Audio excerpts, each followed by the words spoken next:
Welcome to the Hobby School podcast. Whether you're a seasoned hobbyist or just getting started, Hobby School is the perfect place to learn something new. My name is Dr. Destiny Kopp, and I'm your host of the podcast. But before we jump into our episode for today, the only thing I ask is that if you enjoyed the episode, please share with a friend and give us an honest review on your favorite podcast platform.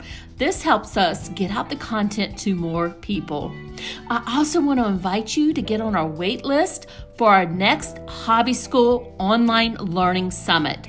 These are free to attend, and you can find the link to join at hobbyschool.com, which is also in our podcast show notes.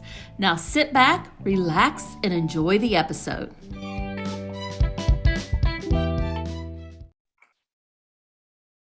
And my special guest today is Denise Sultenfuss. Denise is a certified health and wellness coach, and she has a coaching practice in Maryland where she offers in-person and virtual sessions. She also incorporates her passion for writing and research as a freelance health and wellness writer.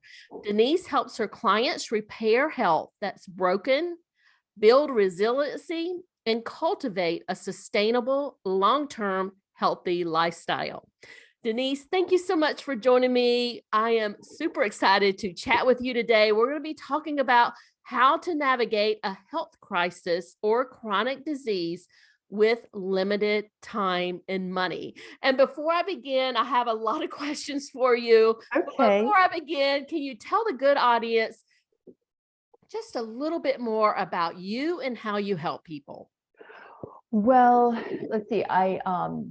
I launched my business based on, so I am a Lyme disease warrior, and that means that I've overcome chronic Lyme disease. So I've walked that path of having a chronic disease personally. And so I can really empathize and have compassion for people who endure and combat chronic disease. So that sort of launched my curiosity and just interest in chronic disease. And then I became a certified health and wellness coach where I can sort of collaborate and co-create health and wellness plans with people who have chronic disease. And so I live on a farm, and I love my farm, love gardening. We run a sustainable farm in Maryland, on Maryland's Eastern Shore, which is exactly the place where I contracted Lyme disease. So so anyway, so that is, I love the outdoors. And so once I combated my chronic disease, then I felt like, you know what, I have enough knowledge, information, and personal experience that I think that I can share this and impart my experience and wisdom and education with other people, particularly women, because it affects women quite differently than men. So I know there's a lot of people out here who suffer from chronic disease. You experienced it personally. Can you first walk us through what is the difference between acute and chronic disease? So acute pain or acute disease can often be identified, and it's typically short term. If you go to your doctor or your practitioner with an issue in your joints or an acute pain or disease, it can often be remedied right away. Whereas chronic disease lasts greater than 6 months. So you're going to have pain, you're going to have side effects for longer than 6 months, and oftentimes they're very intense. And so, and after long treatments of, like a course of long treatment of pain management, sometimes chronic disease just continues. And so that really is the major difference between acute and chronic disease. One can be identified, one really confounds the medical community, which is chronic pain, chronic disease.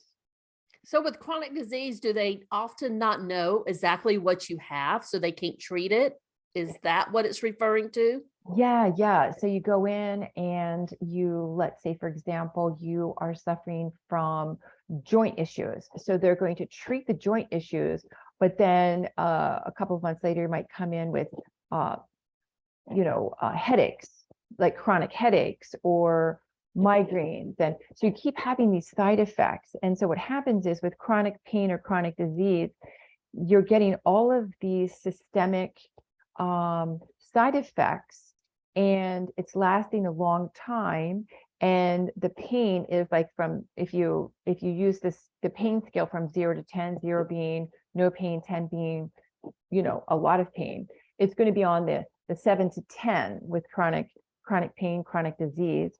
And so, yeah, it's confounding. So what's going to happen is you're going to go through a series or a period of your practitioner just treating each individual side effect, as opposed to doing the detective work of finding out what's causing these sudden side effects that seem to be they sort of are like tentacles. They just keep developing. So yeah, so that's sort of the detective work. That's what happens. You need to do detective work. And I can certainly relate to the chronic pain with migraines because I have suffered with them for over 10 years. So definitely can relate to that. So let me ask you this. What would be the first step somebody should take when they, say they're, experiencing chronic health and like, migraines? I think a lot of Sure. people out there do that. Absolutely. What are some of the first steps that they should do to, kind of treat that and, go about into restoring Yeah. their health and where they want to be?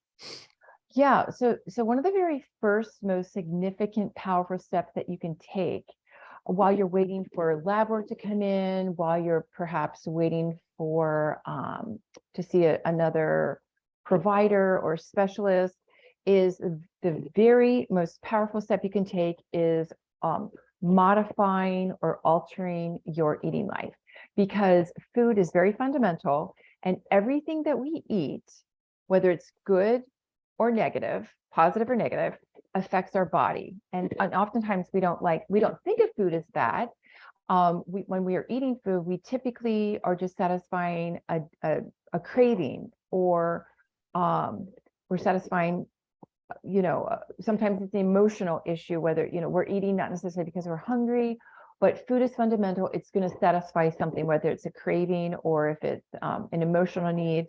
And so one of the very first steps in restoring your health is to really alter your eating life. And I don't use the word diet in my practice because diet has a trigger, particularly for women. We call it an eating life because we want it to cultivate into a lifestyle and be long-term and sustainable. So I would say, if you have any hint whatsoever, like for you, for example, there are eating plans that you can use for migraines. And I would say, let's do some detective work and see if we can be disease specific or, chronic disease specific, and eat to nourish your body to help restore your health based on this particular disease that you might be combating. If you don't know which disease, it hasn't been diagnosed, there are just some basic fundamental nutritional habits that you can begin to cultivate in your eating life. So that makes sense. So, I've never really been able to define, what the triggers of the migraines are. So that's always been a mystery. But it sounds like that based on, the steps that you take people through when you're working with folks on that you can kind of maybe narrow down on what some of those triggers may be. Yeah. So for example, if we don't have a diagnosis, if my client doesn't have a diagnosis yet, what we would do is we would do an eating life inventory. What does your eating life look like? How often do you eat fast foods? Do you have any food sensitivities? And I would offer my client a symptom log once they are on a clean eating plan. And I provide eating plans for my clients. And so that would be like eliminating processed foods, eliminating dairy, just trigger foods, foods that are going to trigger systemic things in your body. And so that's one of the ways to, it's a process of elimination. You start with the big ones, like sugar, obviously, dairy, gluten, those types of things. And we just start doing the detective work. And all of my clients keep a symptom log. And so once they start their eating life, their new eating life or their eating plan, then they keep the symptom log, and they find out, okay, am I getting headaches more frequently, less frequently? Are they lasting longer? Are they the same? So you sort of start really becoming attuned to your body, and how is the food having an effect on your side effects, or your symptoms. And so that's really sort of where we start. Very basic. The most powerful eating plan, according to the latest research, is fill your plate with mostly plants, add some protein, and unprocessed carbohydrates. So we would start with something very basic like that until my client got a diagnosis, and then we would come back and we would get very specific with food. So let me ask you this. Can you define a problematic health habit and how that affects someone's process or progress in restoring their health? Yeah. So if a client, or when a client comes in, we have a conversation and I learn about their eating life and their stress, their sleeping life, which we call sleep hygiene, their exercise. There's like 12 areas of health and wellness that we have a conversation about. And so a problematic health habit would be sugar dependency, any kind of practice or choice that has a negative impact on your health and wellness, whether it's smoking. And of course, there's no judgment. It's non-judgmental, it's empathetic, but we need to find out what these health habits are so that we can change them. We can prune away the negative health habits and replace them with positive health habits. Is it caffeine? Is caffeine an issue? How many cups of coffee are you having? Is it too much alcohol or processed? We just go down the list. So stress can be a problematic health habit. Not getting enough sleep. It's just that there's a long list of problematic health habits that we would have a conversation about together. And we've talked about kind of the first step in restoring health, but what are some other ones? Especially when, we might have limited time and money. And I'm sure a lot of people out there, they might not have, tons and tons of money to kind of work through some of these issues. So what would you say about that? So you're right. I always take that into consideration with clients when they come in, because, this can try to find out what is happening to your body. You want to restore and maintain, you want to restore your health. Not only do you want to restore your health, you want to maintain it once it's restored.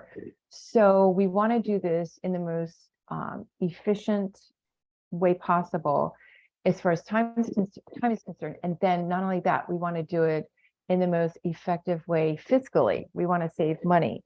And so what I would have once we go through food, because we have to eat multiple times throughout the day, that would be the first step, as I mentioned before. The second step would be stress, because stress, the latest statistic is that 80% of all 70 to 80% of all visits to physicians are related to stress. So the next step would be stress. And we would talk about areas of stress, because stress affects hormones, it affects all body systems. So we would look at stress, create a stress management plan. Then we would look at sleep, because in America, we underestimate the value of sleep, and we forget that sleep is restorative. When we don't get enough sleep, it affects our hormones and other body systems. So we would look at sleep, our sleep hygiene, and create a sleep routine or a bedtime routine. I usually leave supplements later until a client has a diagnosis, because there are also typical supplements, like if you have a blood test and you're vitamin D deficient, or you know, so that you can also use supplements as a part of your protocol to restore your health. Another one would be exercise or movement. And I always remind clients, when I say exercise, it doesn't mean you go out and join a gym. All it means is that we're going to write a plan for exercise or movement that is going to challenge you, but yet is going to be easily attained. It's going to be relevant to you and your lifestyle. It's going to be something that you enjoy, but is going to challenge you. You're going to get exercise and movement. And sometimes when we join a gym, it sort of doesn't work because we haven't cultivated that lifestyle of exercise. And then another one is community. It's really important, particularly if you have a specific disease, that you join a community that empathizes with your health situation or your health condition. And so community and finding support is another valuable one. Your spiritual life is another very valuable, because that's the way that we're created, mind, body, and spirit. So we would talk about one's spiritual life.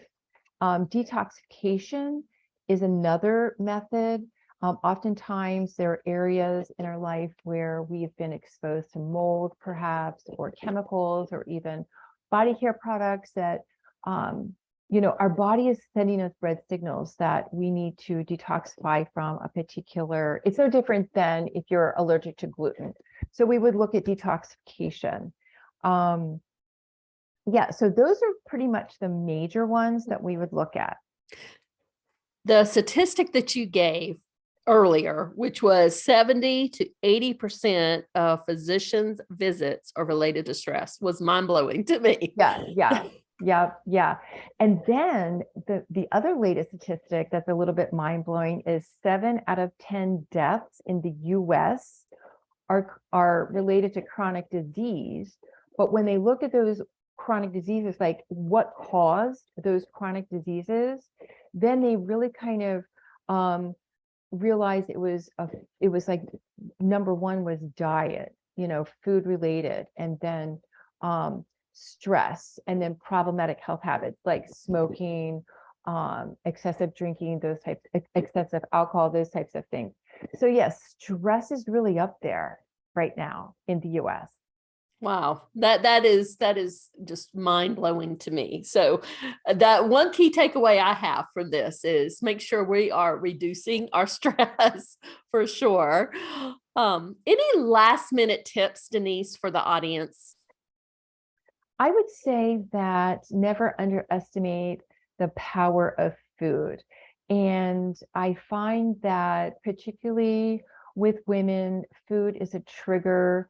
We often use food as a weapon as opposed to a tool.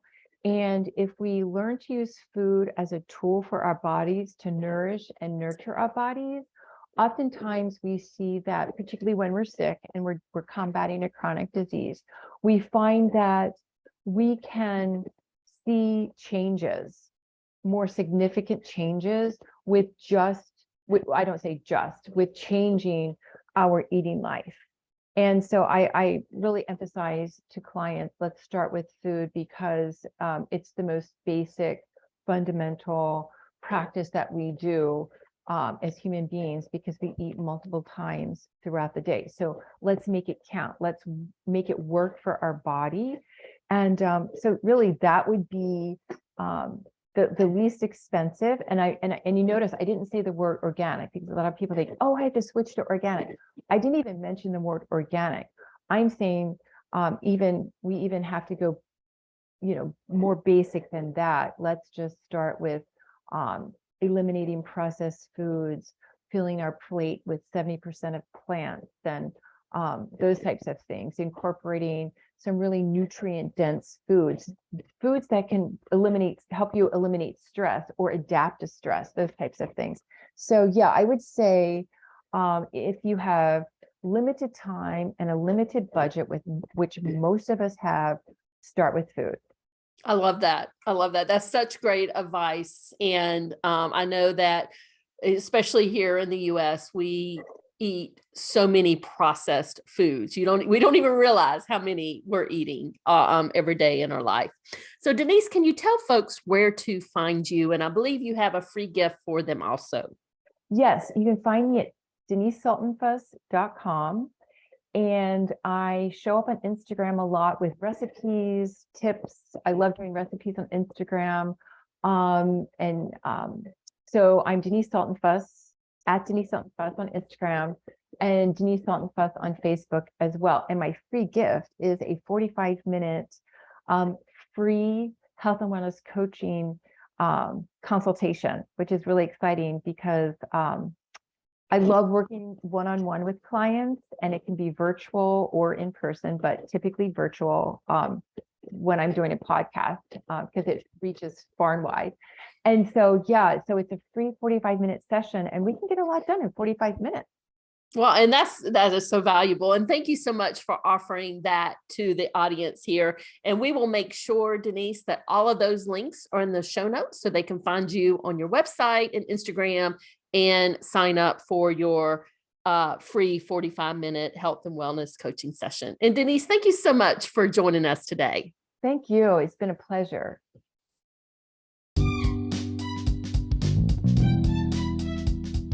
Thank you so much for listening today. Don't forget to sign up for the waitlist so you'll be the first to know when our next free Hobby School online learning summit launches. The link is in the show notes for this episode, or you can go to hobbyschool.com, and that's Hobby School with school without an H in it. Talk soon.